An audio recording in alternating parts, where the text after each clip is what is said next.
Hi Cancer, this is Jav. Welcome po sa ating channel. By the way Cancer, this is timeless reading. Gamitin ang reading na ito bilang gabay lamang. Kung naka-resonate kayo, comment down. Tandaan, ito ay channel reading po. Kunin nyo lang po kung ano ang naka-resonate sa iyo. This is for you Cancer.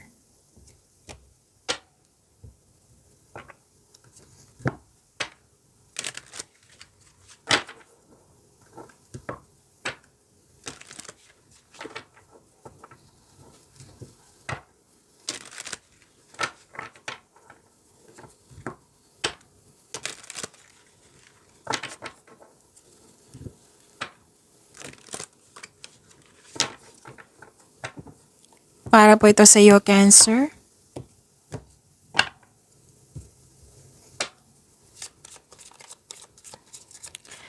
Maraming salamat po sa inyong patuloy na suporta sa mga nag-donate. Sa mga hindi nag-skip ng ads, maraming salamat po. Sa mga hindi pa nag-subscribe, subscribe na po kayo at click bell notification para malaman nyo na may bago tayong video. Para sa mga gusto magpa-reading, comment po kayo ng personal reading. Again, comment kayo ng personal reading and check my reply sa comment section.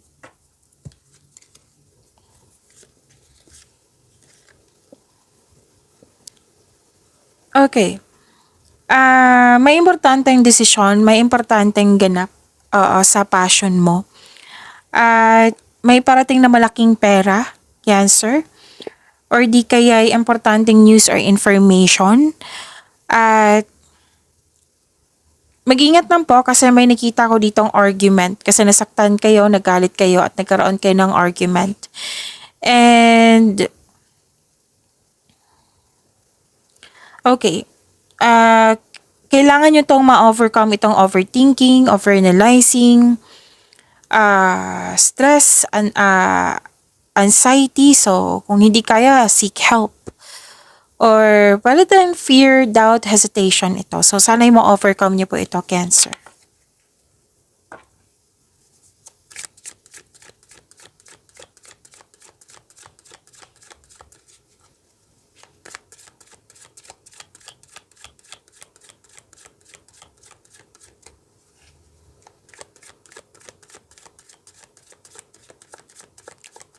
Energy po ni Cancer.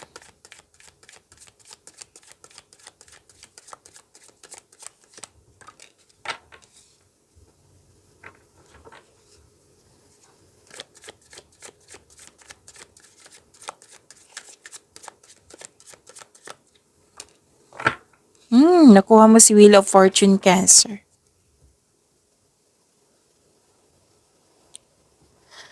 Kung may napansin kayo na repeating message, Cancer, yan po yung pinupush ng cards inyo. Like for example, nanood kayo sa inyong monthly Gabay Tarot reading, sa inyong weekly Gabay Tarot reading, sa inyong first half of the month of September, at dito din.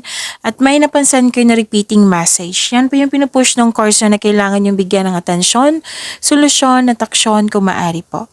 So, ano yung energy ni Cancer?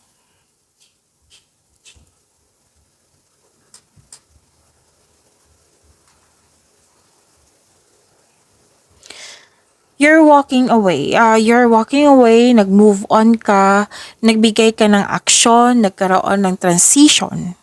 May pag-atras, pagtakas sa isang sitwasyon, bagay man, lugar, or tao. Nirelease mo ito kasi hindi ka na masaya, umalis ka para magkaroon ng growth. Okay? This may feel distressing sa ngayon pero wag niyong hayaan na makulong kayo sa kalungkutan. Kailangan mo ng aksyon para magkaroon ka ng freedom. Okay? Pwedeng literal ito na umalis, pwedeng may put limitation, or pwedeng nagkaroon ng space, pwede din na hinayaan mo tapos yung sitwasyon. Pwede din change career po ito. Okay? Kasi basta kung ano man yung sitwasyon na yan, basta gagawa ka ng aksyon ngayon para magkaroon ng growth.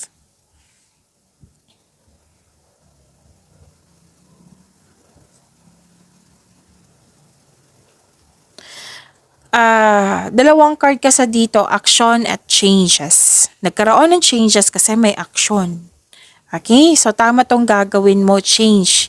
You make change. May ganap na nagkatadhana sa iyo na nangyari na ngayon. This is good luck and good karma. And things going your way. Sabi ng card, mag-focus kayo sa control nyo in order to find peace. Let go mo na ang hindi mo makontrol. Ang sabi ng card dito, this is a completion of cycle, may changes na darating or blessings po. And you have strength in new beginning, the cycle restarts. You are moving from a painful cycle to happiness. So embrace this new situation na dumating sa iyong buhay. Kung nagkaroon kayo ng hindi pagkakaunawaan sa isang tao, ngayon magkakaroon kayo ng pagkakaayos. For example, kung gipit ka ngayon, may parating na pagbabago sa inyong kaperahan. May parating na blessings po na makapagbago sa iyong kaperahan. Kung jobless ka ngayon, may unexpected job opportunity na darating. At meron din na malaking pera ha. Na which is na-clarify po siya dito na may malaking pera na parating sa iyo. Whether marami kang kliyente o customer na makapagbigay ng malaking pera sa iyo. So now you are moving from a painful cycle to happiness. So yun, embrace this new situation po. Kasi this is malaking blessings, this is good fortune, this is opportunities, this is positive opportunities po ito ha. Pwede din unexpected wealth ito, financial stabilities, diba? Ang ganda. So claim nyo po, Cancer.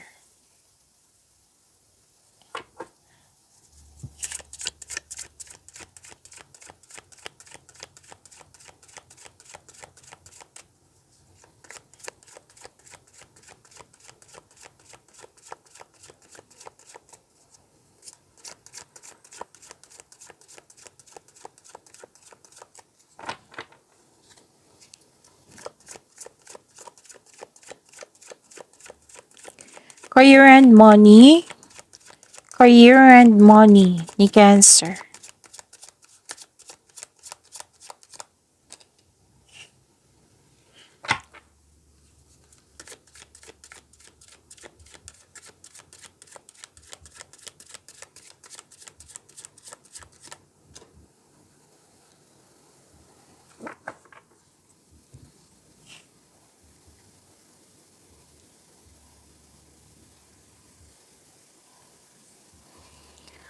So, please expect na marami kayong ginagawa. Kasi dito pa lang, action kasi yung sinasabi dito, hanggang dito. So, busy kayo. Okay? And you're very inspired. Nagkaroon ng creativity. May parating na exciting na ganap. Oo, na sobrang inspired ka sa chances na binigay sa iyo upang palawakin yung career and money mo. Pwede din bagong project to, bagong ginagawa, pwedeng business travel, pwedeng bagong koneksyon sa isang tao, pagsisimula sa trabaho, pagsisimula sa negosyo, bagong simula yung nakikita ko dito. So, very masipag ka, very creative ka. Dahil nito, mapapansin ka ng mga tao. Oo. This is recognition, na-recognize ka. Sabi ng card, soon magbubunga yung pagsisikap ng dahil sa achievement na ito, magkakaroon po ng financial growth and stability. And this card tells you na stay open ka sa mga signs na bigay ni universe at magbigay ng action when they appear. Ang ilan sa inyo dito mag-abroad or uuwi para magbakasyon kasi may biyahe akong nakikita dito. Okay? At bibigyan mo ng action yung matagal mo ng plano. So initiation pa rin to action pa rin yung nakikita ko dito kasi very inspired ka.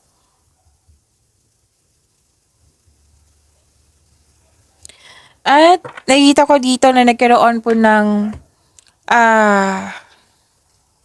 sa dalawang card po nagsabi dito na harvest time, Cancer. May na-receive kayong na malaking blessings, di ba? Lumabas din siya dito at lumabas din siya dito na naging generous kayo at the same time. This is sharing of resources din. Nagkaroon ng pagkakaisa. Maaari din na makatanggap kayo ng regalo or tulong or kayo po ang nagbigay po. Okay? Kasi mahilig magbigay ng tulong si Cancer. And pwede din return investment ito. Wow! May parating na malaking pera ha? Tatlong card na mismo nagsabi dito from here to here. Okay, so malaking pera yan. Pwede din return investment ito. Ito ay parating na nagbibigay ito ng kasiyahan sa iyo. Pwede din na promotion ito, pagtaas ng kita, allowance, sweldo, or sa inyong posisyon. So this card asks you to consider helping someone at work.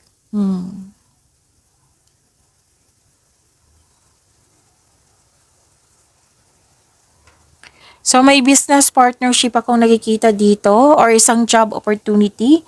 Pwede din isang tao na tutulungan ka ng taong ito para makamit yung layunin mo sa buhay. Sabi ng card, itong opportunity na ito, tanggapin niyo po. Huwag po daw kayo mag-alinlangan kasi nakikita ko dito na may financial growth. Okay? Basta planuhin niyo po na mabuti at sipagan sa araw-araw.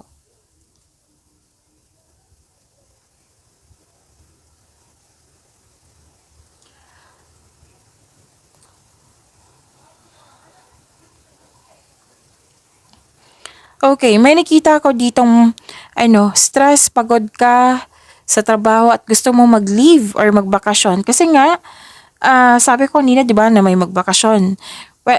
Kasi nga may sabi dito from here to here na magiging busy ka. So, kung hindi pa kayo busy ngayon, time management para hindi ka ma-burnout, para hindi ka mapagod. Okay? Kasi stress ka dito at pagod eh. And okay, sabi kasi ng card dito na nakaramdam ka ng pagod o wala kang pahinga. So, nakita ko yung stress and anxiety dito. At dito rin, nakita ko, Cancer. Pwede din na hindi ka okay pero lalapan pa rin. Oo. Kailangan pong, this card tells you na, this card asks you to relax, calm your mind, and reflect. Tamang tulog, meditation ay kailangan po. Ang pagpahinga po ay nakapagbigay ng increased productivity and a healthier mental state. Okay, so kailangan talaga natin yan. Pwedeng huminto para magpahinga, para mapag-re-energize nyo, balik kayo. Para magiging productive kayo sa inyong mga ginagawa.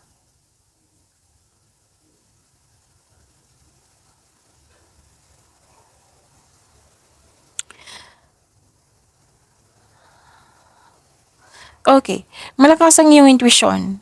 Sabi ng card dito, tatlong card kasi nagsabi dito na may changes na mangyayari, lalo na sa career and money mo.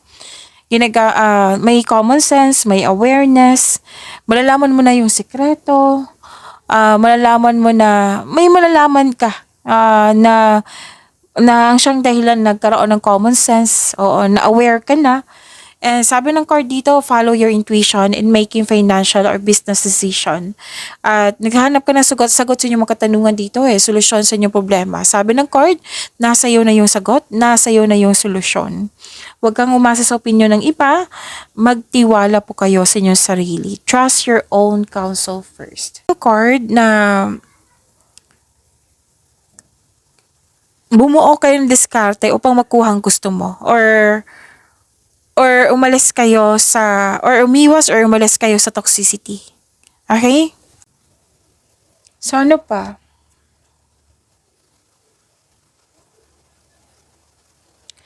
Nakita ko dito, nagkaroon po ng offer pa rin to new opportunities, project. Oo, this is a repeating message. Magaganap talaga yan.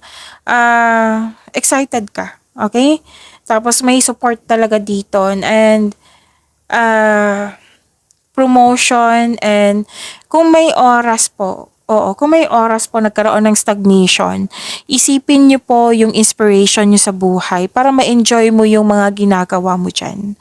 At may parating po na good news po.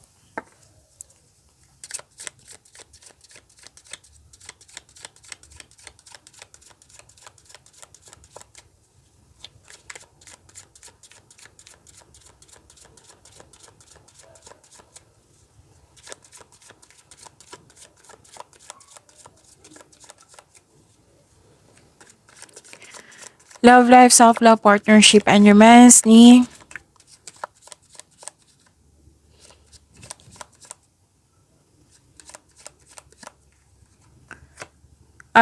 Cancer.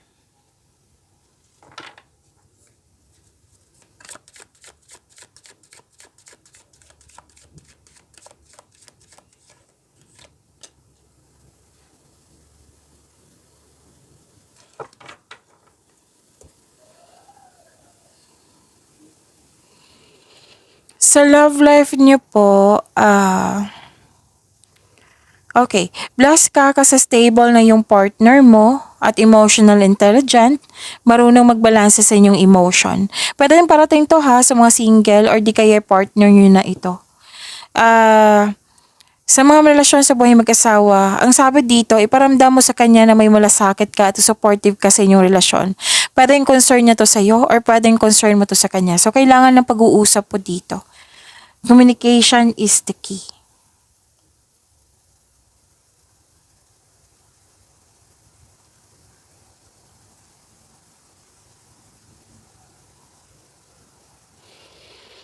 Okay, yun nga, may excited naganap, exciting naganap.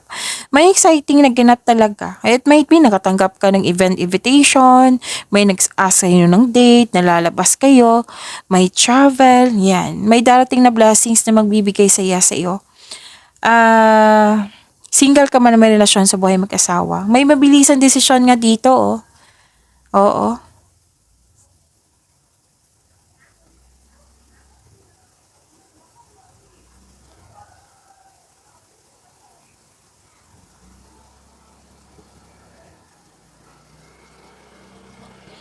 So,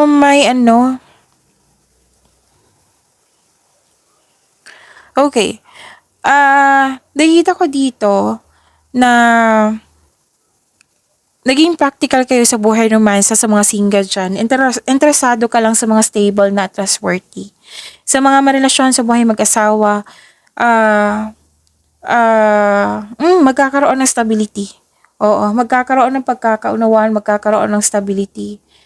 Okay, so ilang beses na lumabas yung magandang balita dito.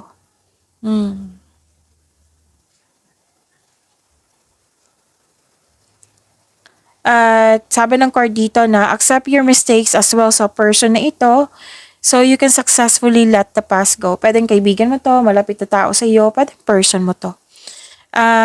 Maaari din magpakita yung Cancer, maaring magpakita yung dating tao na malapit sa iyo. Parati itong lumalabas sa inyo, Cancer. Pansin nyo, balak pa kasi. Balak, iniisip pa niya.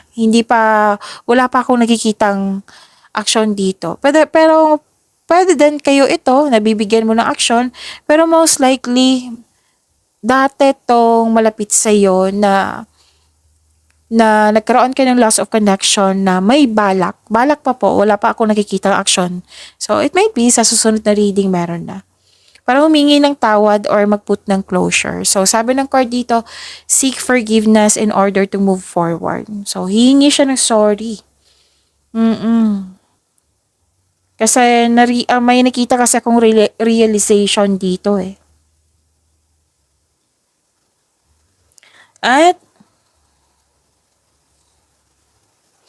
focus on mind healing instead of suffering. Yan yung advice ng card niyo po. And believe in yourself. Think positive. Kasi may nakita ko ditong pwedeng naalala nyo yung loss of connection. Pwedeng nangyari ngayon. So mag-focus po kayo sa makontrol nyo. Huwag kayong mag-focus sa hindi nyo makontrol. Okay? So focus on mind healing instead of suffering. Pagyamanin nyo po yung blessings na binigay sa inyo, Cancer. See you tomorrow. Maraming salamat po.